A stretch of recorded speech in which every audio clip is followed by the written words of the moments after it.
Awesome. We are now live. Welcome to everybody and anybody that is watching us over on YouTube and also Instagram. Obviously, this goes a little bit behind. Please get your comments in. Me and Jimmy are going to be monitoring the comments section the best we can to get your voices heard over there. As you can see this week, we've got Spencer joining us. And for those that aren't watching live, obviously, this is going to be going out to you on the Tuesday. Again, let us know any comments. Email us exploretheforce@gmail.com. But welcome to episode 96. We're live. We're joined by Star Wars legendary fan Spencer Jawitz, where we have huge, and I mean huge, announcements and Andor hype to cover. So listeners and viewers, welcome to another episode of Explore the Force. We're your hosts, Jack, Jimmy, and Charlie. And this week, like I've already mentioned, we're live. Keep your comments coming in.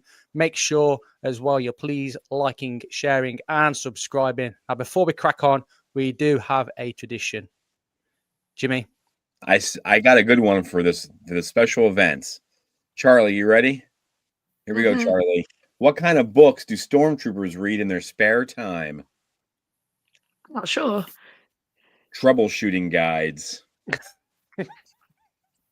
What am I suggesting? Jedi. That's no moon. It's a space station. Always a pleasure to meet you.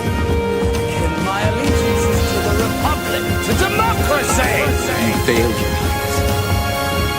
I'm a Jedi.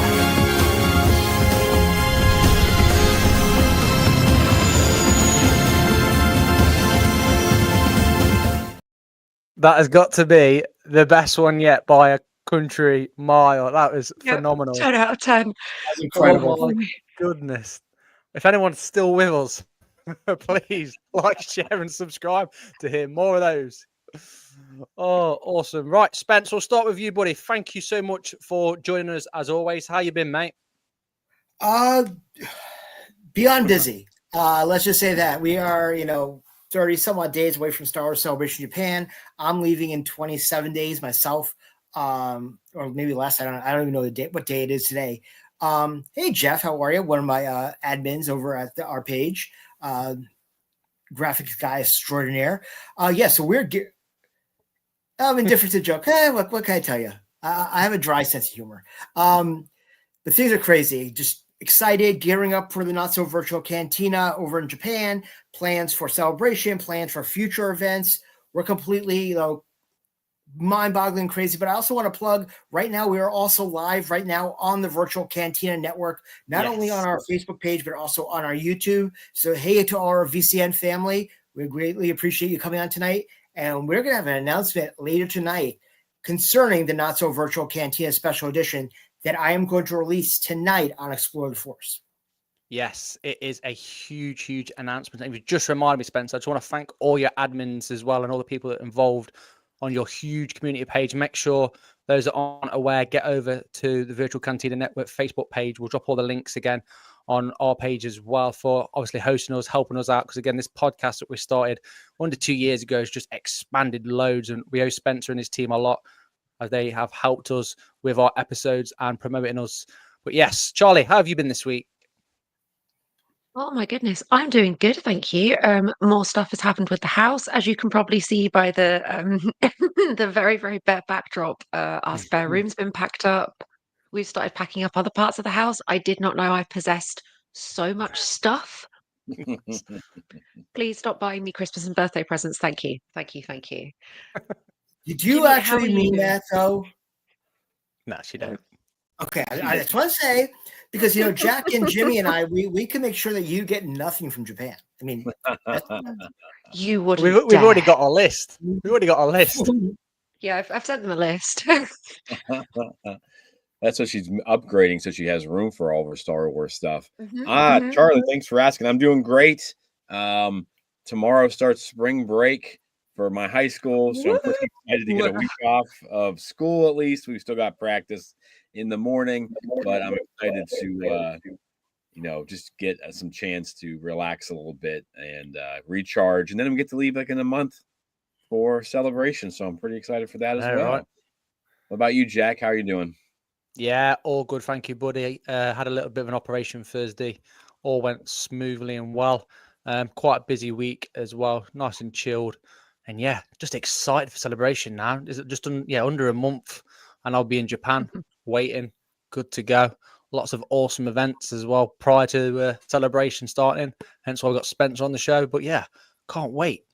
And I've had some interesting as well Force encounters this week. So let's head over then to this week's Force encounters. For my ally is the Force.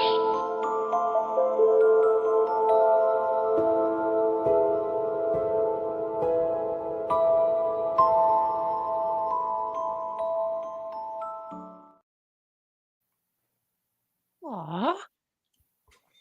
Will I ever get tired of our little intro videos? No, I won't. So my Force encounters this week. I know I literally just said that I don't want any more presents. I had a little present through the post from my wonderful, wonderful boyfriend. I like collecting the more obscure Star Wars reference books, specifically from like the EU and kind of Legends era.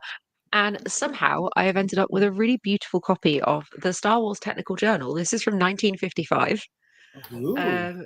This nice. has never been opened, Wait, never been read. 1955 before even Star No, Wars came out? Sorry, 1995. My bad. I was like, whoa. My bad.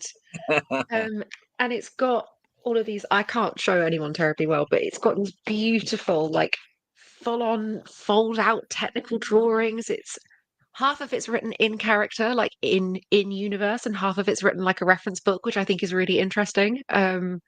It's absolutely beautiful, and I feel like I've barely scratched the surface with it. So thank you for the post. Thank you for the present.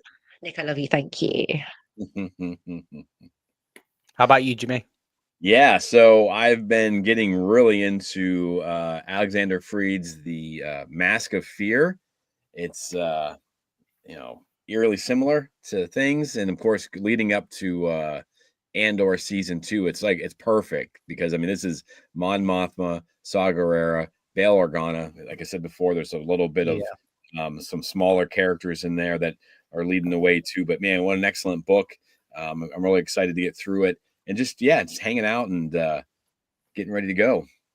Jack, you have anything fun? Yeah, nice. Just seen as well, Jeff, in the comments there, the college he works at spring break during the week of Star Wars celebration. That's a massive win, isn't it? Nice. Yeah, it is. Yeah, I've had quite a decent Star Warsy week. I have managed to pick up the Star Wars complete locations from I think it's DK, isn't it? That's sending it out. So Oh jealous. my god. What an amazing book. I've got something I'm going to push out on the socials anyway, just to give all the listeners and viewers a little sneak peek. But honestly, I cannot recommend this book enough. I brought it for about £25. No idea what that is in dollars. But it's over 200 pages worth of locations. Now, even though it's called Complete Locations, and this might be me being a bit naive, I thought it was just going to be like planets like Naboo, Tatooine. No, this is stuff for like locations of battles. It talks about droid ships as well, command ships. It's got in there Mos Eisley Arena. It's got Feed Palace. It's got Narkina 5. It's got every single like location in there, which it blows my mind. It's like a real world atlas, if you like, but Star Wars. Doug Chan's got a forward in there. It's definitely worth mentioning. I'm not going to steal the thunder from the book at all. But even just reading what he's had to put, and he talks a little bit how he got involved with doing what he does. Yeah, absolutely amazing. So highly recommend Star Wars Complete Locations massively. Spencer, what about you? Have you had a busy Star Wars week? So I picked up issue 2 of The Legacy of Vader, which is the Kylo Ren story between Last Jedi and Rise of Skywalker. My personal favorite character of all Star Wars is Kylo, just as a meaty like character study. So any sort of information I get about the Ben Solo arc is even better. Is great for me. So I'm very much enjoying this. I also want to recommend to anybody get the anthology of the Rise of Kylo Ren by Charles Soule, which is so freaking good. And because of that comic book, you can actually pick up the Ren helmet and saber, not Kylo Ren. We're talking about the Ren. Are available right now at shopdisney.com or on Batu. So some great things to pick up there. I Right. did consider picking up the Mara Jade Blade. I did not, Japan. So it was either that or, some extra autographs for Japan. So I'm holding off on Mara Jade for now, but I'm very happy with the comic book. Fair. Nice. Nice. We've got some great Force encounters in this week. So as always, let's head over to this week's news. The people in this crowd will soon be among almost 40,000. For those who are among the 900 with news media or promotional tickets, this sneak preview probably will be the only chance to see the Emperor. All right, so lots of news. This week we had Star Wars Celebration Madness. The Lightspeed lanes opened up, and you can tell the people that run from Reed Pop are not teachers because their directions are about as clear as mud, in my opinion. But we got that. You'll be able to stand in line if you were not able to get into the queues. I know that I was looking at Virtual Cantina on Facebook, Spence, and you had posted some stuff there. Got a lot of people help, but a lot of people have missed out. I was kind of surprised. It's kind of a bummer. But it was, that's done and kind of a test run for the panels and on the 25th, I believe. Yeah. You see, that's the thing we always say is that we are one of the first to get the information out just as they announce it. And sometimes we get it out before the Celebration website. Yeah. Notice I didn't say their socials. I said their website. The reason I say their website is because their website's a little bit slow. So if you follow the Virtual Cantina website, which is the Star Wars Celebration Facebook page, Japan 2025 with 73,000 members, you will not get wrong on that. You'll have the information as it comes out. Yeah. Well, you saved our skin because we were sitting on show clicks waiting because everything all it said was show clicks. And I was like, where the heck's it at? And so we appreciate that link. Jack blows my phone up with the link and we were able to get in. So we appreciate that and everyone that you helped out. Great. But also we've got the panels for Friday. So my job is going to be Friday. So of course we got the big massive one, Mandalorian and Grogu from 10 to 11. Everyone will be fighting to get into there. We have Hasbro Star Wars panel 11:30 to 12:30. That's always a lot of fun to see what's coming out from Hasbro. Light and Magic from 1 to 2. We got the Lucas Film Publishing, stories from a galaxy far, far away, telling stories across cultures. And this is another big one. I'm kind of more excited for this. Is Lucasfilm Animation's 20th anniversary, 3:30 to 4:30, live on the Celebration stage. There's been so much speculation about what Star Wars we're going to have in the fall, and I feel like this might be the place that they're going to announce that. So I was pretty pumped because we talked about when they released those first 4 panels. That was cool, but we weren't getting like a Lucasfilm one and stuff like that, which is how they usually open up Celebration. But so that one's pretty exciting. What do you think about that one, Spence? You looking forward to that? I want another Tales of season. Yes. I want the story of Balin Skull. That's the story that I want more than anything right now. So I love that. I am all for. The Jawers are attacking us already. Yeah. He'll be back.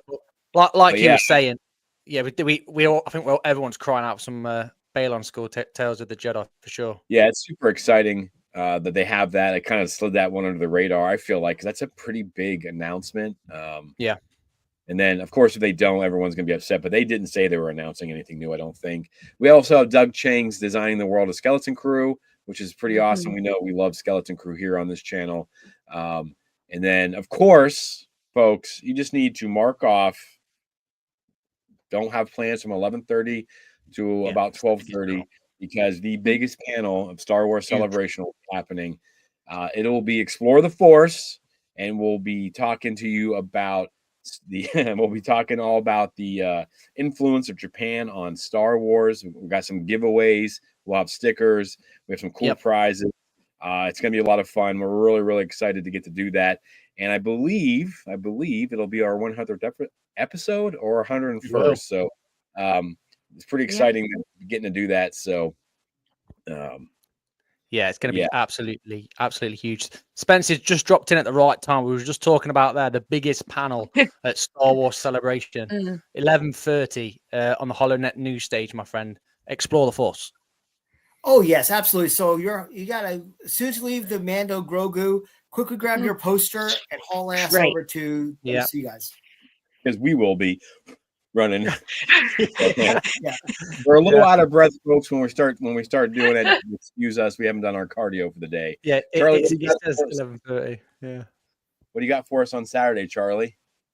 Oh my goodness. Saturday gets even more intense and insane. I'm just going to preface this by saying this is not everything that's available. Go and check it out on the website. Go and have a look because there's way more than this. But here are some of my faves. So at 10 a.m. on Saturday, we've got Andor, a Star Wars story, which is on it's streamed to the Galaxy and the Twin Sun stages, but it is on the main celebration stage. We've got Ahsoka from 1 till 2, also on the celebration stage, which I love to see. That makes me super happy. We've got Doug Chang's masterclass from 2:30 till 3:30 on the Twin Sun stage, which if I was going, I would be going to immediately. This one makes me super happy because obviously it's celebrating 10 years of The Force Awakens. We've got a conversation with Oscar Isaac from 2:45 till 3:45 live on the Galaxy stage. One of you needs to go just on my behalf, please and thank you. Yeah, lots of good stuff. Also so much. Oh my God, I'm not even halfway through the list, Jimmy. I'm not even halfway through the list. We've got a Star Wars cosplay showcase. So shout out to all of my friends who I know who are attending. You're all going to look incredible. I cannot wait to see the costumes. Yeah, there's going to be some amazing costumes. We've got a first look at Star Wars Visions Volume 3 from 10 a.m. till 11 a.m. on the Sunday.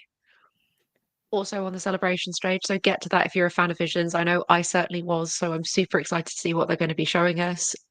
We've got the Fett family from 1 till 1:45, which is with Tamara Morrison and Logan Daniels. Thank you. I was blanking. Logan, Talking about Logan. Sorry. Scratch got that, it. reverse. That's why we have 3 of us on the show. One of us will get it right. Thanks, guys. Thanks. We're still not done. We've got the heroic sidekicks of Star Wars from 1 till 2 live on the celebration stage. So I'm hoping that's all about droids. Give me all of the droids. Bring them all out on stage so I can cheer at them. Thank you. We've got 50 Years of Magic celebrating the legacy of ILM, which is something that I'm super passionate about when it comes to Star Wars. So that's going to be really cool. That's from 2 till 3 on the Sunday. They're also doing screenings of the Ahsoka arc from Clone Wars and Rebels finale, which I think is super lovely. Yep. And then finally, if you've done all of that and you're not exhausted, you can pop down and attend the closing ceremony from 3 till 4. Entirely up to you guys. Ian Harvey has got the right idea because it is going to be absolutely rammed. Yeah. We were talking about this on the pre-show. Also, don't forget, there's going to be a showing of the Siege of Mandalore. Yes. Which is going to be insane. Yes. I mean, I was saying this, honestly, I hold Rebels up here as far as Star Wars content. Give me the last 4 episodes of season 7, the Siege of Mandalore arc. That's up here. Oh, 100%. Yeah. I'm excited. I wish it wasn't overlapped with the closing announcements, but are we taking any bets or anything on, is it going to be 2 years and somewhere in the States, or is it going to be in a year somewhere in the States? What are we thinking for celebration, the next celebration? I still think they need to do Denver where it all started. Plus, that's pretty close to me, so that'd be nice. I think at London. London, yeah, please. I feel like Spencer already knows. He already knows. Look at him. Who knows? Who knows? Just one going back as well. Jeff mentioned, is there going to be a lottery for our panel? There isn't a lottery for our panel. However, there is limited seats, so be fast. And also, I wanted to just give a massive shout out to all the other podcasters that are going to be there. There's so many more panels that are on that list that we haven't put out there. And a lot of them are the podcasters and content creators just like us. So again, if and when you can, if there's any time spare, please, I'm not even going to just promote ours, get out there and support all the others as well. Let's get more Star Wars out there. The more, the better. And just help all the other content creators and makers out there. Also, sticking with the news, and this is fantastic news. It's announced that Light and Magic Season 2 is premiering April the 18th on Disney Plus. Perfect timing, I think, for the flight home. So we've got something more to watch if we're not asleep. But yeah, if you've seen Season 1, it is truly Light and Magic, isn't it? You've seen that, Spencer, have you? Absolutely love it. Obviously the group is very close friends with, people like Hal Hickel and John Goodson, who are prominently displayed in that season. But also, as Jimmy talked about, there's that panel on Friday for Light and Magic. So they'll probably show areas of that. So I want to, I'm very excited about that. Anything involving ILM, that's my jam. I mean, to me, the fact that we got John Knoll and Doug Chang as guests at Celebration, to me, that's like incredible. I think out of all the autographs I bought, I think the most I bought was actually for Doug Chang. Yeah. Nice. But I got a couple of John Knowles in there as well. Yeah, he's phenomenal. If you get to see Doug Chang, I highly suggest I got to see him in Anaheim speak, and he's just, the passion that guy, just he gets going, and it's just like you're just blown away by Doug Chang's passion for Star Wars. It's a beautiful thing to sit through. So. Yeah, I was speaking to someone who's a massive fan of Doug Chang, and like you're both saying, he's got such passion. And if he does more panels like this as well, like people will eat it up. Like the stuff that he talks about and the stuff he goes into is absolutely magical. So yeah, it's definitely one to check out. So we got all that great news, and then Jack gave me the pleasure of reading the sad news, I guess. It's not really sad for me because I don't play it, but sad news of Star Wars mobile game Hunters is set to stop in October this year due to a lack of players. And Jack, I know you play that a bunch. It was not really my kind of game. So I know you played it a ton. I mean, how do you feel about that? I mean, this game has had a rocky road. It was announced, I think, in Chicago or Anaheim and kept getting pushed back. Yeah. And it's never happened. Then it finally happened. And now it's already going to be getting yanked. And I think that's kind of a bummer.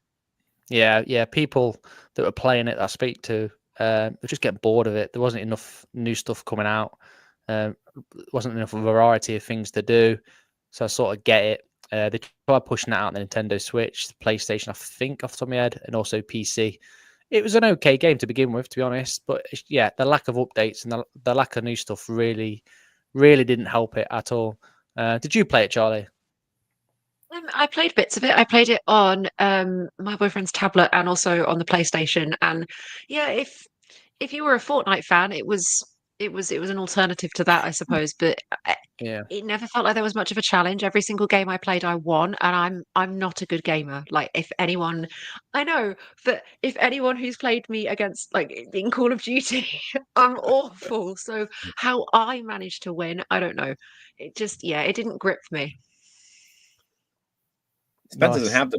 Spence, you don't have time to play video games, do you? With all you're doing. Honestly, the last video game I probably played was Battlefront 2, and probably after an hour playing it, I actually turned it off.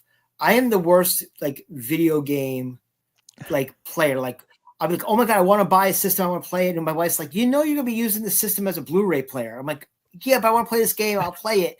And after an hour, I'm like, yeah, you're right, it's a Blu-ray player. So.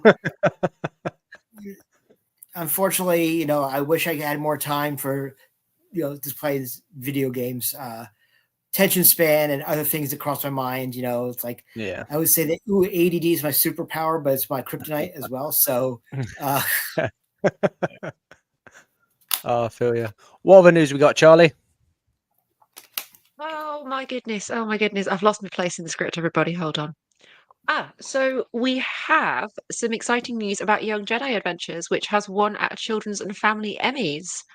And as a backup, congratulations, absolutely lovely show. I'm not a kid. I had a great time watching it. I'm just putting that out there. So fun, so energetic and wonderful. And a huge reveal's been teased ahead of March the 19th, when it comes back for March 19th, this is spoiler free, by the way. While helping Cirrus defend his home against pirates, Kai learns a shocking secret about his friend. What could it be? Interesting. I tried so hard to get my daughter to watch this. She's just not into it. Young Jedi Adventures. I've watched a couple of them. Obviously, is it Great Storm, isn't it, from the High Republic? It's so sad because you know what happens to him, and you're like, oh. Yeah. And then the last bit of news to talk about, which is going to lead us nicely into the main part of the show, is about a couple of hours ago from now, there was an article released by Screen Rant where basically Tony Gilroy basically said that the Mouse House were right to cut the famous F-bomb from Andor. It just goes into the article basically saying says the whole experience with Kathy and Lucasfilm and Disney all the way through from Rogue One. I mean, nobody has ever messed with us at all. The gamble they've taken with us, the way they backed our play, it's extraordinary. It's the thing every filmmaker dreams about. They've been unbelievable. They were right. So it's just basically building on what he was saying in the article, and there's some of the questions about the F-bomb. But I think really, when you're watching that anyway, it happens in everyone's heads, if that makes sense. It's such an iconic scene as well, isn't it, for Andor? I mean, the one soldier, drops an S-bomb, and I'm like, okay, I would prefer like a Dank Ferrick, honestly. Something in world, though. Everybody, like I said, everybody thinks, F the Empire in that capacity anyway, so it doesn't really matter at the end of the day. I mean, if you look at, for example, look at Marvel, and the first person that really dropped the F-bomb was Chris Pratt in Guardians 3. Though, when Samuel Jackson, who should have been the guy, he's about to say it when he gets snapped, and he gets cut off right before he says it, and everybody's expecting from him and not Chris Pratt. And then, obviously Deadpool Wolverine threw that, out the window. So, it's interesting because you have all this real world representation in Star Wars now, especially with Skeleton Crew, but not the language and the lingo that is still, very much intact in the Star Wars universe. So the fact that, I mean, we didn't need it, but we heard it. Like we all felt it. Yeah, 100%. Some of the interesting curse words as well. Don't worry, this is a family-friendly show. So from the expanded universe, one of them was Emperor's Black Bones and Sith Spit. Classic. Love them. Cool. I think that then wraps up this week's news, and then we're going to head over then into this week's main show. What you got for us, Charlie? Oh my goodness. Right. Is everybody sitting comfortably? Because I need to set the scene. So it's Monday afternoon in the UK. I'm chilling. I'm minding my own business. All of a sudden, out of nowhere, the group chat for the podcast is absolutely blowing up. I've got Jack in capital letters, every single message going, Star Wars alive, Star Wars alive on YouTube right now, go, go, go, go, go. So I launched myself over there, and the energy and anticipation ahead of the release of Andor Season 2 is reaching full speed. We are at maximum thrust, ladies and gentlemen. And at the start of this week, we were treated to a live stream from the Star Wars YouTube channel with none other than writer and director Tony Gilroy. Oh my goodness. Not only did we have Tony Gilroy, we had a whole host of cast members, and I'm going to take you guys through some of the highlights because I feel like there was so much that was discussed. So much. Yeah, there was an absolute boatload. And if you're watching again on YouTube now or any live platforms, please put your comments in. Let us know if you were watching it. Let us know your thoughts. We'll give you some good shout outs. And as well, please like, share, subscribe on YouTube. Let's try and get those numbers up for us. So, Charlie, awesome job. What have we got? Thank you. So I took the time to watch through the stream again and just try and make notes of the talking points that I thought were particularly interesting. I could listen to Tony Gilroy talk for hours and hours and hours. He's obviously deeply, deeply passionate about this project. And he starts off the stream by announcing something that actually really surprised me. So they've actually been finished with season 2 of Andor. I mean, fully finished, signed off, fully edited, ready to go since November last year. Oh. Wow. They have been sitting on this for a good while now, so I cannot imagine the knuckle biting that is going on while they're waiting for this to come out. Obviously, Disney's schedule is Disney's schedule, but the fact that this has been finished since November, why do we think it's taken so long for it to get to us?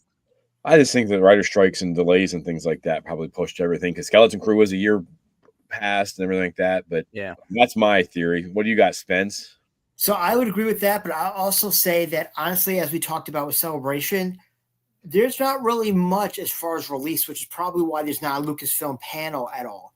So the last couple of years of Celebration, you had the Obi-Wan release in Anaheim. You had episode 7 of season 3 Mandalorian in London. So they wanted something to coincide with Celebration to help with the buzz of what was going to be at Celebration.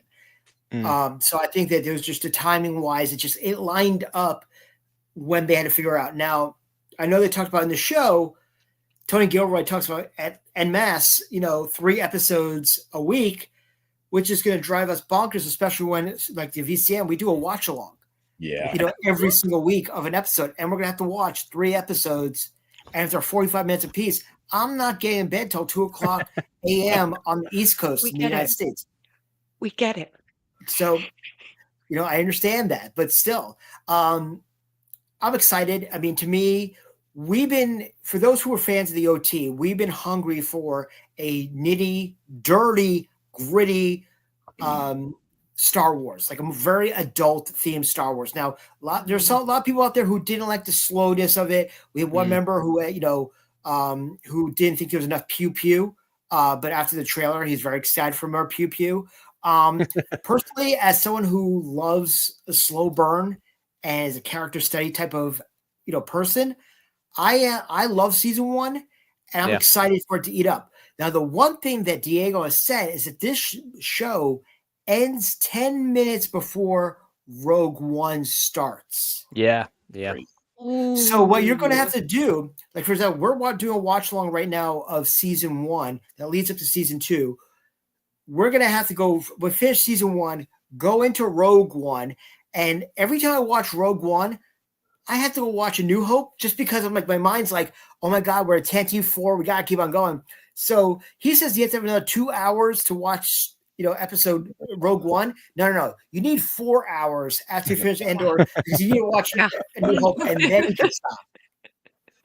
Yeah, that's the truth. Every time I watch Rogue One, man, it's like I got to go right into New Hope and just like, let's go. That's such a great. Sorry. It's Star Wars. It's Star Wars for you millennials. It's not A New Hope. It's Star Wars. Wow. I got almost as much praise as you do, Spence, so I get it. I know. Check you two out. Yeah, no, I totally agree with Spencer. That's a valid point about the celebration thing because it's been quite slow as well on terms of like promoting it. I know on the socials, I've seen a lot of people saying like, "Where's all the trailers? Where's all the promotion, etc., etc." But to be fair, actually, that makes a lot of sense, and thankfully, I guess someone's actually thought about it and gone, "Whoa, slow the train down a little bit. What's it going to be?" Next to nothing almost at celebration. Yeah, great point that, Spence. What else we got, Charlie? So our first guest was the beautiful, gorgeous, stunning, wonderful Adria Arona, who plays a Bix Khalid. And this was just for me and Jimmy down here, just for us two, because that's our why. She's looking absolutely stunning, and again, something I noticed when they spoke to each of these actors, the joy and enthusiasm that these people have for being part of this show is palpable. Like I can feel it through the screen. It's absolutely beautiful. The interview format for these segments was more of we'll show a little clip and then we'll have a chat about the clip. However, I think Tony was so excited to speak to these actors that he's not seen in a while. They just sort of talked over the entire thing. So we extrapolate. The first scene that they show is Bix's introduction scene where she takes the welding mask off, and it's her and Cassian speaking to one another. This happened to be the scene that Adria used for her audition, which to her, she explained that's why she was so sort of comfortable in that first scene and why we see her as kind of so commanding with all of this screen presence and all of this energy, because she'd run this scene over and over and over and was so comfortable to be like, let's go.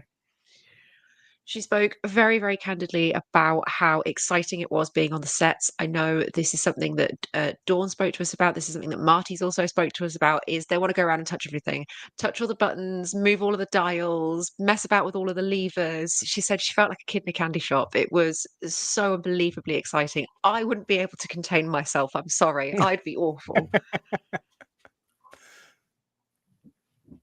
How would you be feeling about all this? It's nice to see Bix back after she was put through a mind flare. Oh gosh, yeah. Yes. So jacked up in that end of season 1. So it's good to see that she's like, you see them in the trailer, she's blowing things up with Cassie and stuff like that. But yeah, I was pretty pumped. I thought her story was going to be more of like her recovery. So I'm hoping that she's like full. But I mean, we do get, we're going to get 40 different years. So we'll see what happens and how soon that is. And, these people who make the trailers for these shows are amazing and they trick us a lot of the time. So we'll see what happens. Yes. Well, it's going to be very interesting to see, like, we talked about the Bix is coming back in this season, but that, like, in Mandalorian, to take a little reference from Spinal Tap, is Elia Kane turned into 11 on Dr. Pershing. So he's kind of fried. So I don't know if we get that, but to see Bix survive a mind flare, that's actually kind of cool. Yeah. And we've got some comments coming in. So first one we've got is Ian has put, I see the good and bad in all the Star Wars series, but I still watch them and don't care if anyone else doesn't. Totally with you there. Jeff, we know what's on the schedule after Andor season 2. Watch alongs over onto the Instagram. We've been bombarded as well by Ren Respawn. Whenever I watch Rogue One, I always end up watching more than Rogue One. So that's someone with you there, Spencer. And the absolute wonderful Dealing Absolutes has just gone, Bix, I love you. Hilarious. Absolutely. That's my girl. And Bix is proof there is underwear in space. Yeah. Sorry, Yes. Karen. She's rolling around right now like, what the hell, George? Yeah. Yeah, her passion was awesome. She was so energetic, and the relationship they have with Tony. I've never met Tony Gilroy, but like the way people talk about him, he's like this stuffy, like oh, I'm a proper filmmaker and all this stuff, but he is so excited for this, and then relationship he has, and the joke during that was like how many times she called him to like, hey, how do I do this? How do I do that? Like it's kind of like her on-screen dad or something. I thought that was pretty awesome, and it makes Tony a little bit more likable because of the way that people kind of paint him in the press as far as like, well, I don't care about, he has said some things that, well, I don't care about Star Wars and all this stuff, but he seemed generally pretty passionate about this and really like to love it. So I'm excited for it. And I really loved their back and forth during this as well, and just how much they mean to each other. It's always fun to see. And we see that a lot with cast members and things. We've had Don and all them on here, and just what a family the Star Wars universe, the galaxy is. So it's pretty awesome. Yeah. That's something that really, really, really stood out for me watching it, especially with Adria. Like it's so precious. Obviously, she needed a lot of support, and obviously Tony was willing to give that support kind of absolutely wholeheartedly. It's something he seems to have done for Genevieve, for a bunch of the other actors as well. And obviously also Adria seemed to develop quite a strong relationship with Diego during the filming. Obviously their characters are close, but specifically, obviously, because when the writer strikes were happening and Tony wasn't allowed on set or allowed to have anything to do with that, it was Diego who stepped up. It was him who took that role and took the time to look after them. And he also ended up filling a lot of that role that Tony was taking for Adria. And I think, like you said, Jimmy, this sense of family is really, really special and really, really present. And we're only, bearing in mind, we're about 10 minutes into this stream at this point. Everyone's crying. Tony's got tears in his eyes. Her hands are shaking. It's all very emotional. Yeah, it is. A couple more people dropping in the chat. There's it, Nershi. Is that how you pronounce that? I think Nershi saying hello there.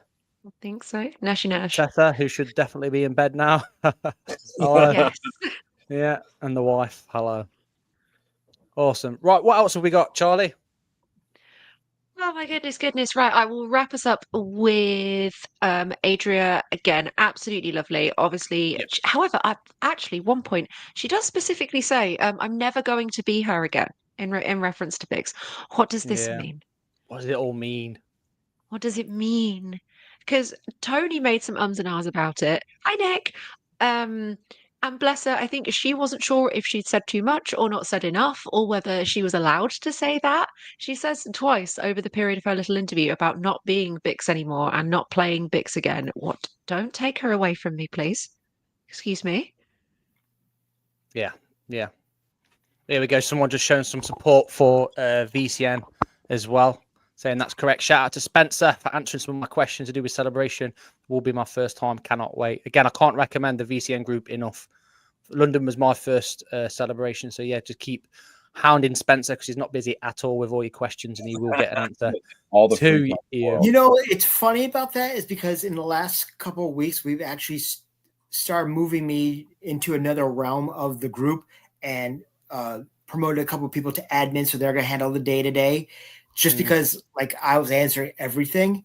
But that's what the group is here for. Yeah. And from where we started back in 2017 to where we are right now, we do less of the work, and it's the members who are taking over and utilizing like our tips of the trade and making it their own and then recommending it. So it's really become a community, which is great. But thank you very much, Nirsi. Greatly appreciate that. Thank you for being a member of our family. Awesome. And we'll keep checking out the comments, doing a mix up of the show here, but it's totally fine. Just keep comments coming in. Don't forget to like, share, subscribe. Yeah, go back to what Charlie is talking about then with Bix. Never going to be hurt again. Do we have any theories on what's going to be happening to Bix? Any ideas at all? Jimmy, Charlie, what have you got? Go on. I sent Charlie a mean text, and I was like, yeah, it's easy for that because she's going to die. And she's like, don't say that. But I mean, I'm assuming. Oh, thanks, Jack. Yeah. What do you reckon, Spence? Are we going to see her again? I mean, we all know that. I mean, right now we don't see her in Rogue One. We don't know who she is until Andor season 1. So who knows? She could die there. She could die later on. There's a lot of characters throughout Star Wars that were like, what happened to that person? So who knows? Yeah. We shall see. So, Adria's little interview comes to an end, which is super, super lovely. We say goodbye, we say farewell, and hopefully we'll see her through some of season 2. Please, please, please, please, please, please. And Tony's asked specifically by somebody in the chat, they submitted a question about what his favourite moment from the show is. And he ends up actually talking about the moment for him where he knew as a writer and a director that if he could get the fans to this one specific moment and out the other side, everything was going to be okay. If you were in it, then you were in it. And this was the point for him. And specifically, this was from season 1, episode 1, when Cyril and Chief Hines are having this discussion about what the right and the wrong thing to do is post the murders that our dearest Andor has committed. It's a flashy scene, but in a cool kind of collected sort of way. And Tony spoke specifically about if his viewers can get to this point, it was going to be absolutely fine. What was a moment for you guys watching Andor where you went from being just like a casual viewer of just, I'll give this a go, I'll see what this is like, to I'm locked in? That's a really good question. I think because you saw him walking down the thing in the opening scene where I was like, that's Cassian Andor, like, holy crap, So, I mean, for me, I had no problem buying in. I think right from the get-go, it was, that weird scene where he's walking down kind of a Blade Runner type scene when he's walking down there and going into the club. I loved it. But again, I think I said, as soon as I saw Cassian Andor, I'm like, all right, let's go. Yeah. Yeah, 100%. Dealing in absolutes on Instagram. I think she agrees with you, Jimmy. She's put Cassian Andor can do no wrong to me. So, yeah. Ian's got a great point here. When he straight up murdered 2 people. Nice. Savage. Yeah, I pretty much got stuck into it. I'd say towards the end of the first episode, that's when I started to realize, this is something I've been after a long time. Because it did start quite mysterious. But yeah, it's just like everything about it, the aura that it was giving off, the music, which plays a massive thing anyway in Star Wars. I think they really got it right with Andor. They really did touch on the dark and the gritty. You see in the rough side of the Empire. I love the fact as well, it's not all like Stormtrooper-ish. It's like the lower echelons of the Empire, if that makes sense. What about you, Spencer? I'm just excited for it. Like I said, to me, it was fantastic. It felt Star Wars without being Star Wars at the same time. So I'm just excited, and also be able to experience a lot of it with, our VCN and, Celebration family. To me, that's more exciting than anything else.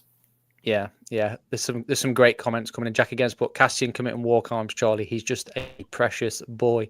Ian's coming and says, it meant it wasn't going back away from the wars part. People die. That's a valid point, to be fair. Yeah, okay, happy with that. No, she said, yeah, that opening scene was great. First 3 episodes were a little slow, but episode 6, tears were streaming. Haha, Star Wars gets me, and that's why I love it. Completely agree. And we've had some comments again on the Instagram.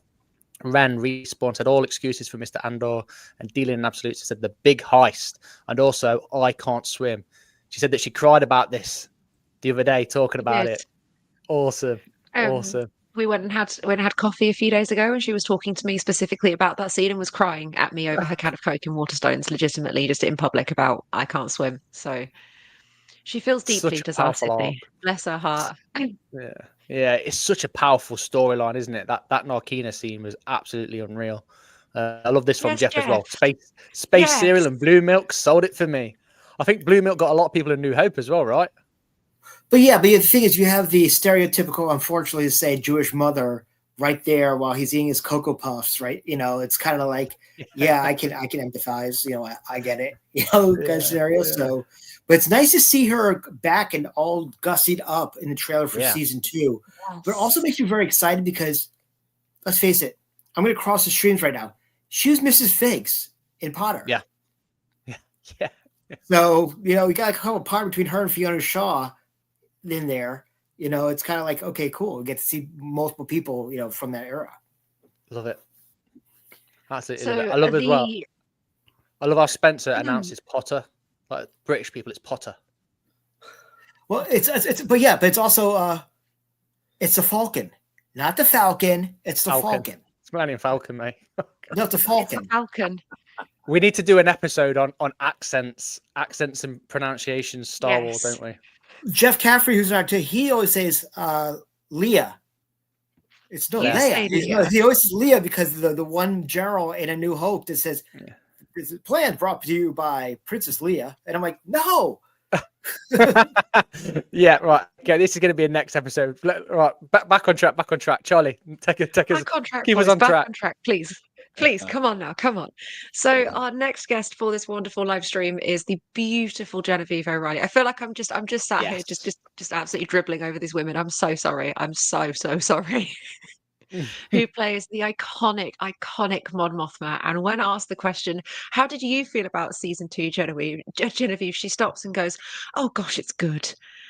Which is the most authentically English response she could possibly have summoned. I love that. So, gosh, it's good. Yeah. Oh, Is she going to say it's crap? I mean, no, but you know what I mean. Just so quintessentially English. Again, Genevieve and Mon Mothma is another example of a character and an actor who have fallen deeply in love with one another and have such a strong kind of connection and link. She's played so many versions of Mon Mothma now. We've got someone help me make the list. Oh gosh, how many things has she been in as Mon now? Rogue One, and then Andor, Ahsoka. Does she voice an animation? Was she in Clone Wars and Rebels? Did she voice this character? She did one. I definitely know she did in. I think it was Clone Wars. It was either Clone Wars or it was Bad Batch. It was one of those two. Yeah, but she did voice Awesome. Probably Bad Batch, given the timeline, as far as when they're as well. Yes, I think so. But and yet throughout all of this, Genevieve says that Mon has remained mysterious to her even still. Andor's revealed the character to her in ways that she never expected or ever thought she would experience. Mon is this pillar, an important, vital character to the history and the architecture of Star Wars. She's a textured, complicated woman, and this character to Jen always seems to be doing, but is afraid of being seen. It's this constant double life, and the layers that it must take to perform this character, especially because we, as the viewer throughout Andor, we've seen so many versions of Mon Mothma, and we've only had about 8 episodes. It's so fascinating to me. Specifically, Tony's favorite scene was when we meet her in the gallery, and this is really interesting. Before we dive into Mon Mothma, I wanted to pick this out particularly. Tony talks about Luthen very, very briefly, and he uses the word accelerationist to describe him, which is something I've never come across before, but it has really, really stuck with me. And Tony defines this as a rebel leader who wants to make things worse to promote change. Luthen gives Mon Mothma absolutely no choice. He is that fixed point in her story. I'm fascinated by that as a description for Luthen. I wonder if that particularly leans into the way he's going to be in season 2. I think we're going to see him make some decisions that we are not going to like. I love Well, he Luthen as well. he think about the stuff he has to do. You think about, World War II generals during, with Enigma, having to let things go and having to decide who dies and who lives just to keep the battle Yeah. rolling. And I think they're doing a good job with him. But yeah, I like that term accelerationist. Like, he does put Right. everybody that he's dealing with up against the wall and doesn't give him much Mhm. of a choice. Like, it'll be interesting to see, because that means this thing will be accelerating pretty quickly up until that point. So it will be interesting to see how his character behaves and what he does. Yeah. Some of our some of the fan favorite characters. Yeah, great points, Jimmy. And just going back to the Mon Mothma thing as well, like you said, she's been in so many things. Ahsoka, Rebels. She was in the bonus material in Revenge of the Sith as well, even though a lot of the scenes were cut. She was, yes. That is some talent to keep it going and keep us guessing. And I think rightly say as well, she's probably one of the most mysterious characters, but we're starting to see a lot of, but she's still very mysterious to us. So if she's mysterious to us, she's got to be doing a heck of a job to the Empire, I think. What do you reckon, Spence? So one thing Charlie did not mention is they were talking about the fact that she sold out her daughter for the sake of the rebellion, which they talked about quite a bit in that interview. Yes, we're coming on to that bit. Spence, you're jumping ahead, my friend. You're jumping ahead. She's got it covered, Spence. Yeah, She's got it seriously, that's a serious thing. I mean, her daughter was a traditionalist, had no problem whatsoever, following the ways of the religion or the old world. And you see those scenes in the trailer, which looks like the wedding celebration going on right there. And she's bawling her eyes out as she's dancing because she knows, I think mother, her heart's broken, but knows what she did. I joked, I was like, she's probably dancing to some Whitney Houston, I Want to Dance with Somebody in that scene, but the Star Wars version of it. But still, I mean, that's going to be, we when we see Mon Mothma in Jedi, completely straight-laced, serious. It's at the point where I'm interested in seeing where the switch flips between the Andor version of Mon Mothma versus Return of the Jedi. Similar to what they did with the Ewan in Obi-Wan, moving closer towards the Alec Guinness. No, that's a fair point. General Kenobi, hello there. How you doing, buddy? As I said, love seeing the acceleration panel. Epic. Make sure you're there then, buddy. Appreciate the support as always, mate. Thank you very much. Just going back to the wedding thing as well, and sticking up for Charlie is obviously she did talk about it a lot, but she also mentioned as well, and correct me if I'm wrong here, Spencer, she also mentioned that she wasn't quite married. I don't know if you picked up on that or anyone else pick up on that because they were talking about it, but she didn't say they were married. Party or something, maybe that's like the engagement party. Nobody said directly. There was a lot of tiptoeing around what exactly that scene represents. I think it was another one of those little slip-ups where somebody got a little bit too overexcited. Yeah, I think so. A tiny bit too much, and suddenly it's on the interviewer to wrangle everyone back and be like, "Oh no, it could just be. It's a party. It's totally just a party."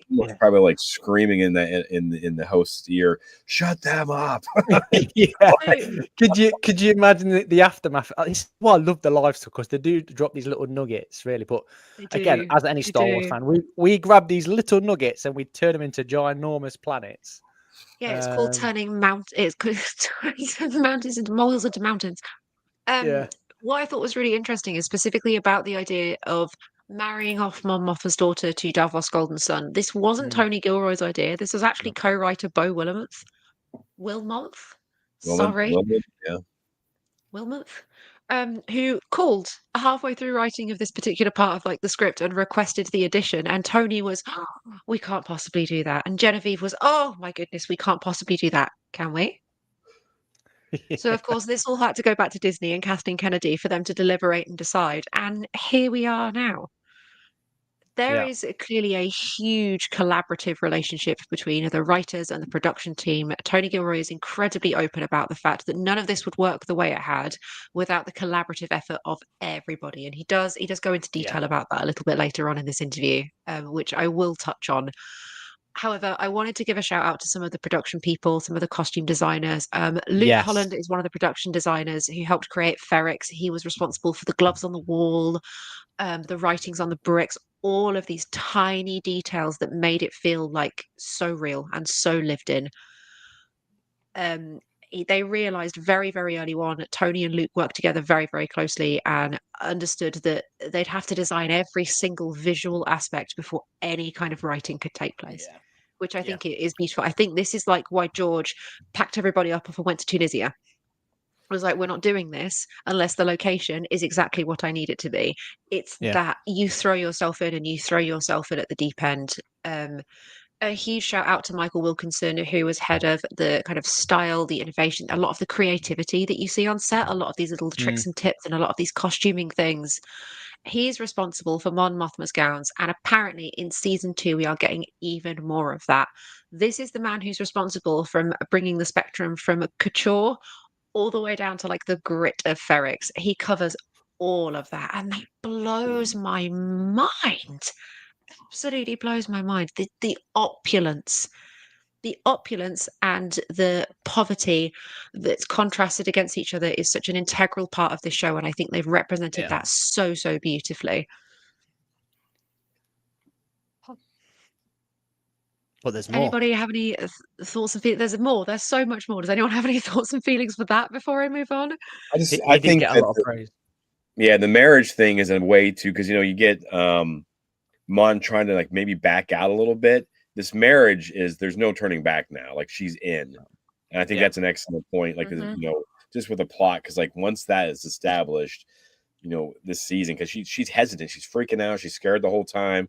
I mean, hell, she's throwing her husband under the bus in that final scene of them in the back of their, back of their caddy, and so I feel like there's no turning back for her now, and this is kind of that last thing that just tightens her into the rebellion. So very cool. Yeah, totally agree. I'll save it for the theories episode that we're gonna do, but there's a lot more to this wedding, I think, than meets the eye.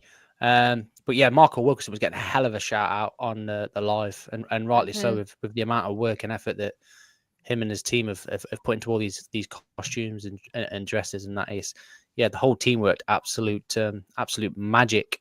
What else we got, Charlie? This is something I didn't know. Those are all wigs. None of that is Genevieve's hair. Every single hairstyle we see Mon Mothma is a wig.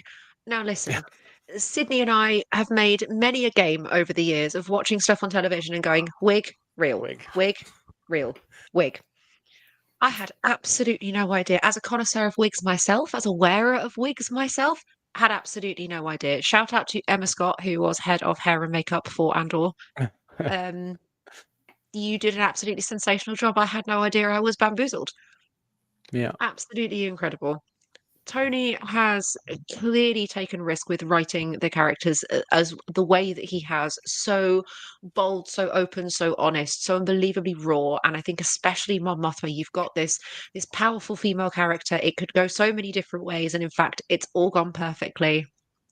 And it seems like everyone's excited to see where her character goes, because obviously we know we're not done with her character yet. We've got them in Return of the Jedi coming up. Before Genevieve says goodbye, she says into the camera with tears in her eyes, "This made me cry. I love her so deeply. I don't know how I'm going to let her go." Genevieve, please. Yeah.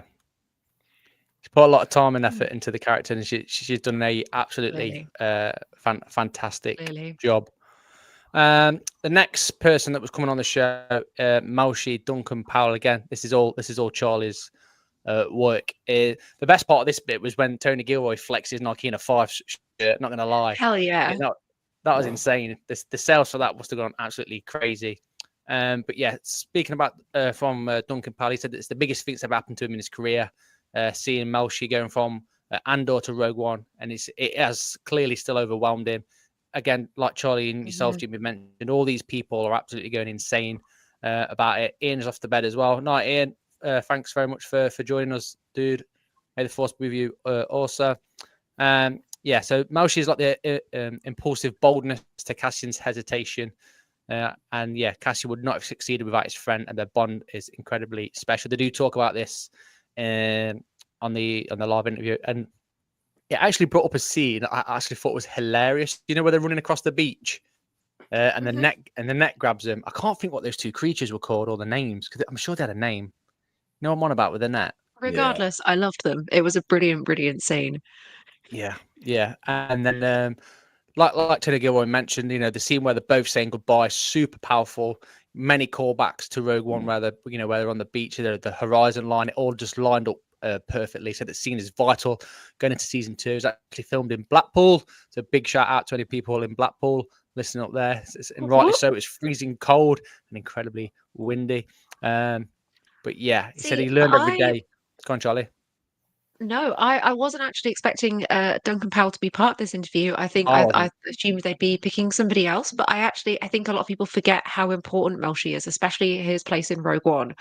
And seeing their relationship fleshed out in Andor was really kind of special and moving. And clearly, Duncan and Diego are good friends because they have such fantastic on-screen chemistry. Yeah, it was really surprising to see him there, but super nice to see him talk so passionately about their bond and his time on set, and also clearly I think how important he's going to be for season 2 as well. I think Cassian and Melshi need each other. They are a vital part of the overall plan. Yeah. What do you reckon, Jimmy? What's your thoughts on him? Yeah, I was pumped to see him. The first time you see him in Narkina, I'm like, is that, and he goes from that prisoner and he's going to go to being the general that's going to help lead those troops, and he gets to be the hero. I'm hoping that we get a lot more of him season 2. So I'm pretty excited for that. Like and it's such a random character too, but it's a great one. You know what I mean? The fact that you take this guy that it could have been anybody. I mean, honestly, it didn't have to be him. And the fact that they went in there, they grabbed someone that's going to bridge that gap. I thought that was this is how you tell a story too. Like, you don't have to beat us over the head with well, this is, I love Solo, like my favorite film, but some of it is, it's silliness, right? That's one of the reasons I love it so much. But this is how you connect the dots. You just this is how they met. You know what I mean? Like these different things like this. And of course, we get to think about the story from Narkina 5 to dying on the beach of Scarif. I'm excited for it. And then the thing about too, watching, spoiler alert, watching Rogue One after watching seasons 1 and 2 of Andor, what are the emotions going to be like? So I'm pretty pumped. Yeah, it's going to be pretty insane. Any thoughts on that, Spencer? Any thoughts on Duncan Powell? I'm very excited. I'm glad to see that there's obviously the link up between all the different aspects, and also to see that there's that all that storyline is that you meet somebody in jail and you become really good friends with, and you end up working with them later on, and the fact that Cassian has this character that he known from the current Narkina 5 up until now, he knows what he's capable of and able to do stuff. I mean, let's just throw it out there right now. If Kino Loy had his floaties on, he could have been a general, honestly, in Rebellion. He could be at Yavin 4. So 100%. But he couldn't swim. He should have joined my swim team in high school. Should have had him all squared away. You see, he could have gone to the Thornton Mellon School of Diving and done the Triple Lindy, and there you go. I don't know. I don't think anyone's going to get that reference besides me and you, Spencer. That's completely fine, but look up Rodney Dangerfield's Back to School. Incredible movie. Yes, brilliant. I guess me and Charlie weren't born then, but anyway, moving on. It's still worth watching. It's still worth watching. Absolute classic. Awesome. Right. Okay. So I'm going to cover the last little bit now then with, Charlie will do a little bit actually. So, the final clip, probably the biggest, arguably the biggest scene. Go on, Charlie. Yeah. We have this little chat to Duncan, and I love that he talks about how unbelievably claustrophobic filming the stuff on Narkina 5 was. That was 7 weeks of non-stop filming, basically Monday to Sunday. And he said once the novelty wore off, it was absolute hell. So rather him than me, I would not want to do that. Goodness gracious. But once we've said goodbye to Duncan and we wrap everything up, the final clip is obviously a section from Marva's eulogy speech from the final episode, Rick's Road. This is incredible to hear Tony speak about this. I'm sort of massively paraphrasing his wonderful kind of monologues about it. He says, "This is Ferrex coming together, the community of filmmakers, everyone contributing everything they had at the same time." So this for him was the peak of it. This was every costume designer, production, set, runner, cameraman, you name it. Everyone pulled it out to make this final scene. Yeah. Music, stunts, acting, costumes, all of it. This is hands down his favorite episode. He said, "A happy company is one that's making something that's arriving." And I really relate to that. I love that so much. It's going forward, being shown, and everything Tony wanted out of this has just come to life in front of him. He said, when you feel something, when all of the mechanical meetings and technical discussions lead to a representation of true and genuine feeling, that is what makes all of this worth it. That. Powerful stuff. Powerful stuff. Tony got involved not knowing what he was doing. He was so candid about this, which I super enjoyed. You don't often get directors Yeah. who are willing to sit there and say, "I didn't want to do this. I didn't think I could do this." But once he was in it and the show revealed itself, which I think is a really interesting take, Tony was terrified he'd ruined his life. I quote. I love that quote. Post COVID, everything kind of began to rebuild. He began to take control. I almost wonder if it wasn't for COVID, he might have dropped out. We might have seen this be like many of the other Star Wars projects we've watched constantly change hands, change directors. Even Solo was a victim of it. Yeah. I wonder if the pandemic forcing him to step out of it for a while was actually what he needed. And what we've ended up with is iconic, absolutely iconic. And it was specifically for him about he found what the right job was for him, which was writing and definitely not directing at the same time. I respect a man who knows his boundaries. We love to see it. There was this harmonious relationship between him and Lucasfilm, and this idea kind of shines throughout the whole of the interview. Yeah. He said he grew to love it. It wasn't love at first sight, that's for sure, but maybe it was worth it in the end. Yeah, very, very open and honest. But like you said, Charlie, it's refreshing to hear it, that people have gone into this before, I'm sure, and not really admitted truly how they're feeling. But with this now, yeah, Tony Gill is definitely the right man. Obviously, with doing all this. What's your thoughts on it, Spence? What's your thoughts on Tony Gilroy? Honestly, Tony Gilroy gets it. I mean, yeah, along with him and the Kasdans, they've written some incredible Star Wars throughout the years. He did what he had to do in all the scenario, and yes, some of the directors and the writing have been rather chalky, throughout Star Wars. But the fact is that this was part of his baby. I mean, it's as much of his baby as it is for John Knoll, who was the grandfather of the whole Rogue One Andor, aspect of Star Wars, from his meeting with Kathy, talking about the line in Star Wars in A New Hope, Time of Rebellion. Well, how to get there? How do we get the plan for the Death Star? It's more world building, for those of us who lived through the dark ages of 16 years, we're never got to worry about Star Wars ever again. So this is just great. Yeah. Jimmy talks about the Dark Ages quite a lot with me, being his young Padawan. Jimmy, what's your thoughts, buddy? Yeah, I love it. I'm kind of sad that he's like, yeah, I'm done after this. Yeah, I'm sure though, like he probably needs a break. This is like, this has been a project, and you know how anything is. You have passion for it. No matter how much you love something, you do it every single day. It does kind of wear out a little bit. But yeah, I'm super thankful, and super thankful he got brought into Rogue One and fixed the things that he did. I think it's a great one of the all-time great Star Wars movies. And then he loved it enough, just that little bit that he did, to take it and run with it. And then, we may be, like Spence said, we're probably getting 4 movies over the course of those 4 weeks. And this is going to be, some of the great, we're going to have to talk about them as in movies, like, oh, Arc 1's, just, it's going to be fantastic. And I'm here for it. Yeah, it's gonna be great. I can't wait till the release the time schedule. I'm hoping it's British time, so we can watch it at a decent time over. It's our turn now. You had the last one. It's our turn now. Yeah. You had the last celebration. It's our turn now. Yeah. Spencer's trumped me there, hasn't he? He's got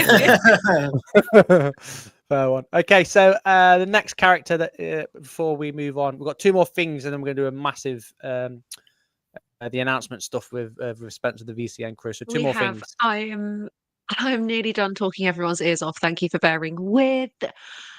We had a couple of questions from fans, which was super nice. Star Wars Explained was one of them. Love that channel. Love those guys to pieces.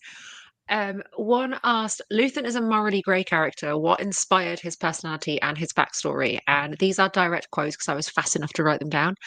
Tony said, it's the same with every character. Imagine you have a pencil and a piece of paper and you're going to start drawing someone. I needed an organizer, a recruiter, a new mystery character who gives you access to all of the levels of the world. And that in itself begins to snowball. He needs a sidekick. How long has he been doing this? All of these questions come with just a single idea. And I think that's really interesting that Luthen for him wasn't necessarily based off anyone. Luthen was created because he served the story and served the narrative. And that's super interesting to me. If you couldn't tell, Luthen is one of my favorite characters. Awesome character. What's your thoughts on him, Jimmy? Yeah, I mean, they're not the best monologues maybe in Star Wars. Yep. Everything Sublime. speech, like there's times where I'll just pull it up on YouTube and just watch and give that everything speech. And he's just so cold-blooded and calculated, and he's willing to risk everything, so everyone else is going to risk it. And to land, you think about the actor being in the Marvel films, and he's goofy, silly, and then the job he does as Luthen, it was absolutely perfect. And then just that whole putting the wig on and then like doing his hand thing, like he just like boom, he's a character playing a character playing a character, and I'm just blown away by it. Yeah, he did an amazing job. What's your thoughts, Spencer? I mean, you guys said it all right there, but let's just say that Luthen's shop is an Easter egg, haven. All of us are like pointing, like, okay, what's that? Okay, and studying each individual thing. So the fact that they got this catalyst that's also has the two different sides of him from there, but also has relics of things that we've seen before or we know from EU or anything of that nature. He's almost the person that kind of ties Star Wars together, at least pre-Battle of Yavin. Yeah, totally agree. Next up, then, what have we got? Cyril and D. Is it? How do you announce this? Is it Dedra? Daedra. So I pronounce that differently. Okay, right. What we got? So this was the final question. I can imagine Tony's knackered now. He's had enough. But bless him, I would like to point out, Tony Gilroy does not sit still for the entirety of this interview. No, he is bouncing, he is bobbing, he is clearly so unbelievably excited to be here and talking about this. So if he's excited, I'm excited. The final question was, how do you balance the morality of these characters like Cyril and Daedra? And he said, I don't balance anything. They are who they are, and when you're writing a character, you want to be with them. And I'm somebody who writes, and I like this idea that I also use this kind of mental exercise of I'm not writing the characters are writing themselves. They speak to you, the writer, they speak to you, the creator, and you do what they want to do. It's not got anything to do with you. He said, we're all the heroes of our own story and the victims of our own insecurity, which is something I think a lot of us need to hear from time to time. I don't see the purpose of how you'd write a character with an agenda. They reveal themselves over the course of the show, which makes such authentic and genuine representations of the human experience. Like, I think the reason we attach ourselves to so many characters in Andor is because so many of them are like us. So many aspects are like us. These are, despite the fantastical, magical world, these are thoughts, decisions, and things that we would do for the greater good, for the better purpose. He also said towards the end that a character's IQ goes up and down based on what the writer wants, which made me wet myself with laughter. Absolutely hilarious. Yeah, it's funny. I don't think anyone can say that he's stuffy or weird. Yeah, or the thing is, like the way they painted him and stuff, and then to see him like this, I think it was really important. These are two interesting characters, man. Yeah. And, we don't get much of Daedra. We only get the scene where she's like pressing her head up against the thing. So I'm curious about this arc. I'm glad they're both back, and I'm excited to see what happens with them. Like, are they going to? I can't even Usually I can put use my imagination and kind of think, well, this is probably what's going to happen. And I'm wrong 99% of the time, but I don't even know what to think about these two. You know what I mean? The way things end for them at the end is so creepy. You got some, just it's so bizarre to me. But yeah, I'm looking forward to. There's just so many things to look forward to in Andor season 2. Yes, so many. Yeah, and that is probably the perfect time just to wrap up the Andor stuff. If you've not seen it, get onto the Star Wars YouTube. Look at it, watch it. It's absolutely fantastic. There's a special message at the end from Diego Luna. I'm not going to say anything bad. Just go and watch it. Honestly, it's absolutely amazing. And like Charlie said, it's a massive insight into Tony Gilroy and actually how he is. Big thank you to Charlie for this, because she's done amazing research for this episode as always to get us up and running. That's going to wrap up the main show for Explore the Force. However, now though, we are going to move on to the exciting stuff of the Not So Virtual Cantina stuff. So if you are wondering, who is this handsome young chap sitting below Jack on the visuals? No, it's not Jimmy. It is Spencer. So Spencer, are we ready to go? Let's rock and roll, brother. Awesome. So the floor, Spencer, is yours. So if you've ever been a part of the Virtual Cantina or any of our events, we have the real estate for the Not So Virtual Cantina and also our Ubuntu Eves before celebration. Since it's a short time span, because all of us have to go to will call, typically we do an 8-hour event. We're doing a 3-hour event with a little bit of everything we're doing. We're bringing you the Not So Virtual Cantina special edition, coming to you from the hub at the Makuhari, which is a 15-minute walk from the Makuhari Messe and the APA Tokyo Bay, where a lot of us are staying for con. We are actually going to also have somebody meeting people in the lobby of the APA at 6:15 p.m. to walk people from the APA all the way to our location for the event, so you don't get lost on the way there. We want to make sure that everybody is set for that. But tickets for this event are completely sold out. We sold out in 4 minutes on the first of the year, which was ludicrous.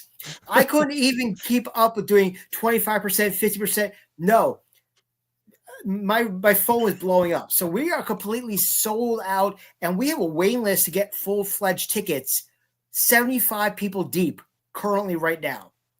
However, we did announce about a week ago, we are offering what's called a hyperspace ticket. Let's go to the next slide. The hyperspace ticket is this. Starting at 6:30 outside of the hub, you can line up. And as people are leaving throughout the night, the doorman's going to cut their wristband and say, okay, who from the hyperspace wants in next? Whoever's first in the line. You'll be able to get in for a half-price ticket. You won't get a swag bag, which Jimmy has already, and then Jack's going to get when he's in there. Also, you're not entitled, there you go, you're not entitled to a meal, but the fact is that you get in to do the meet and greets, you can go do karaoke, you can go play sabacc, you can go just hang out, and also get open bar for whatever less of the time that you're there for $50 US. This will be available via PayPal or Venmo. This ticket will only be available from 7 to 9 p.m. because we close at 10 o'clock. It's not worth it for the last hour, quite honestly. So at least get your money's worth. If you're there and people are able to leave after their autographs or their whatever they're going to be doing, we're going to allow people at the door to get in. And trust me when I say this, we're going to be making announcements that people are going to be lined up for this. Yes, Christy, it's a great second chance opportunity. We are bound to a fire code, which is why we're sold out this time. But we're giving people, because people are going to leave. So we're going to give people an opportunity to potentially come in. But let's talk about the named guests so far. There we go. Insane. Absolutely insane. Just one as well. A big selling point you've not mentioned, Spencer. I will definitely be on that karaoke. Oh, yes. We want Jack to be singing. We want Jack to be singing Yongi Wim in Huttese. Yes. Yes. Mega. Right. First guest. Here we go. Our first guest is David Santana. David is actually a native to Japan. He is doing his last ever signing. So he says he's going to stop doing signings after our event. He was a sand trooper. He was a stormtrooper throughout the entire Disney era of Star Wars, including Rogue One, Last Jedi, Force Awakens, did some work for Andor as well. And if you've ever seen the pictures of the stormtroopers sitting outside the Canary Wharf tube stop while they were shooting Rogue One, David's actually the one who was actually with his bucket off drinking water in front of the sign, the Canary Wharf sign. So this is his last ever opportunity. And if you're a completionist, you want Dave. So please make sure you get Dave on there. Get on that. Get on that. Moving on. The award-winning Maria Sandoval. Maria is the hairstylist for the entire Filoniverse. We're talking Mandalorian, Book of Boba Fett. We're talking Ahsoka. She did some work on, we're going to hawk the trek on Picard. Worked on Mad Men, on Pirates of the Caribbean. She's also you can see right there, she is the mother of Speedy. If you remember seeing pictures of Hayden riding a speeder behind the backstage area of Ahsoka, Maria owns that. So Maria will be in Japan and signing as part of that. She's got some great pictures of her working on Sabine's hair from Ahsoka and a couple of things. I know she's very proud of making Hayden look like Clone Wars Anakin, the Matt Lanter hair. She worked on that. So nice. She'd be a great one if you're a behind-the-scenes type of signer. Nice. Moving on. Another incredible guest. It's amazing. Bradley Galley. Bradley was a Jawa in Mandalorian, Book of Boba Fett, and Skeleton Crew. And he also played another character in the Skeleton Crew as well. We're very excited to have Bradley over with us. Moving on. Another great guest. Yep. Chris Parsons. If you're somebody over in the UK, you know Chris very well. He is Forlom. Also, he plays C-3PO and other protocol droids throughout the original trilogy. Very happy to have Chris there. He's going to be our OT rep for this event. Very excited. Met him at ICC Con in Nashville last year. Quite the gentleman. Looking forward to seeing Chris over in Japan. Incredible. Marty Matulis. What a guy. Marty made his debut signing at our event in London. He was Vane the Pirate in season 3 of Mandalorian, and then you saw him showing up back part of Gunther's crew in the Skeleton Crew. Very, very, very excited to have Marty back as one of our guests. Fan favorite, incredible guy. If you come to our event, he's definitely somebody you want on your pieces. Yeah, he was awesome. Yeah, he was amazing. absolutely amazing. Such a nice guy. Yeah, we had him on again on our show, episode 87. If you want to go check that out again, another amazing guest. Fawn Davis. Fawn Davis is an alumni from ILM who worked on the prequels as well as for Mandalorian. He also did Mouserbat Catbot from BattleBots, if you ever watched that show. You can see him right there working on the Trade Federation ship as well as R2-D2 in the prequels. He has some great stories, and he's going to talk about being part of Star Wars at our event. So like I said, if you're a fan of behind the scenes, Fawn is somebody you want to get on your pieces. Nice. Christine Galley. We have Bradley's wife, who was R2-D2 in the Book of Boba Fett, but was R5 in Mandalorian. Oh, nice. There's actually a dual set pop, because I see pops behind Jimmy. There's a dual pop of R2-D2 and R5 together. That was a giveaway in London. Perfect opportunity to get Christine to sign that one pop, and you got R2 and R5 together, and there you go. That's exactly what Jack is going to bring to Japan to get signed by Christine at our event. Mm-hmm. Christine was also a Jawa throughout the Filoniverse as well. Nice. Another incredible guest. Yep. Okay, here's our special guest that we're announcing tonight, the Toy Father, Jim Swearingen. Jim was the designer for all the toys we grew up with in the Kenner area from the 1970s up until Power of the Force. This is a great guest. I met him several times. He's also going to be a guest this year at Rebel Scum Con in Texas, but Jim will be in Japan. Jim Swearingen is our most recent guest, and I'm proud to say as well, which we haven't plugged yet, that if you are not going to the Not So and you want to get autographs signed either by a send-in or want to get something picked up in the United States, reach out to our friends at Twin Cities Comics and you can get your stuff signed in, or reach out to our good friend Paul Dunn over in the UK with Elite Signings, and Paul will pick up items for you, or you can send in. But Jim is the most recent guest there, and we are not done yet. You are going to want to watch Clone Wars Revisited tomorrow night at 9 p.m. Eastern, 6 p.m. Pacific on the Virtual Cantina Network. They're going to be watching the first couple episodes of the Clone Wars micro series, but we're going to announce the final guest of the Not So Virtual Cantina Special Edition, and it's a really good one. And I will have to say, I'm going to give you a little bit of a hint, and all I'm going to say is, thanks, Jedi. Well, thank That's you, all I have to Spencer. say about that. But tune in tomorrow night. But we are brought to you by Hyperspace Props. Go to hyperspaceprops.com right now and type in the name. Actually, I gave you the wrong code. It's NSVCSE for 10% off of your entire purchase.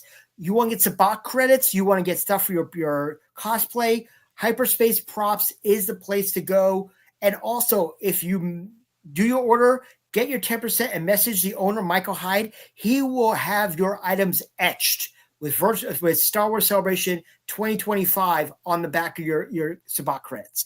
But once again, our latest guest for the Not So is Jim Swearingen from Kenner. We got the Toy Father. That's The awesome. Toy Father, indeed. Incredible. Amazing work, as always, Spencer. Appreciate you coming on the show, buddy. Again, massive, massive kudos to yourself and the teams. There it is again, guys, girls, listeners, viewers. Not So Virtual Cantina Special Edition. And there's a hyperspace ticket. Again, that Spencer was talking about. Again, incredible. Even the little things of having someone wait to meet people, to take them to the event so they're not missing stuff. And if you're not already frothing at the mouth with myself being on the karaoke, you've got an incredible lineup of guests. I don't know why we're laughing, guys. We've got an incredible lineup of guests coming to the show. Again, myself and Jimmy, we're going to be there. Obviously, Spencer's going to be there, and there's going to be loads of Star Wars fans there. So it's going to be an incredible night. Thank you so much for joining us tonight, Spencer. Again, super, super appreciate it. Jimmy, over to you, buddy. All right. Yeah, we want to thank everyone who stuck with us. This is one of our longer streams. We appreciate you. And again, this show is all about our listeners and viewers. And we appreciate all the Virtual Cantina people that came over and watched us today. And a big thank you to Spence and crew for helping us out, getting the tickets and stuff like that, and sending us our stuff. I know Jack's mad at me for having my cool stuff already. And if you didn't watch last week's episode, I rocking the shirt already. I couldn't even, it was like a kid in a candy store with that stuff. But just again, make sure if you have any messages for us or anything to say about this episode, you DM us, you send us an email. You know how to get a hold of us at this point. And we love, love, love hearing from you guys.